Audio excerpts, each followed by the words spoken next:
Walang iba. Let's give another big hand for Jollibee. Wow! Dami-chan! Dami!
Kita ulit tayo dito po. Dapat 100% present ang lahat. Okay?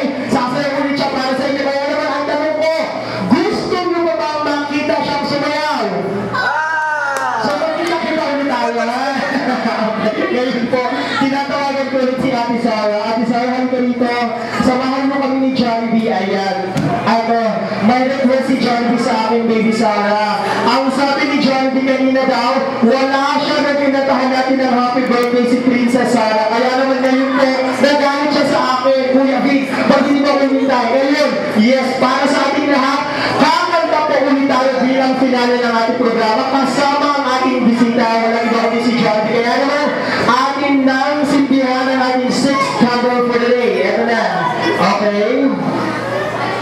Ayan, so sisindihan na po natin ang ating 6th candle. Ay, kumalsik. Okay, one more. Ayan. Okay, may naisin parating si Jollibee para sa lahat ng ninong at ninang. Once again, Jollibee birthday ni Kuya Brian. Kuya Brian, 14 years old. Ate Jollibee, ng taon na kayo? 9 19 na si Ate Jam. Nice to meet you, Ate Jam. At Kuya Brian na big hand para kay Jollibee. Yes, maraming salamat. Okay, hug down Jollibee sa ating Kuya Brian. Hug down. Kuya Brian, hug. Ayaw, okay. Palingan na dito. Yes. This time, habang kumakain ng ilan, sama-sama tayo tumalakpak at kumanta ng happy birthday para kay Princess Sarah. O baby Sarah, kakanta ulit kami, ha? And now, maestro, music please.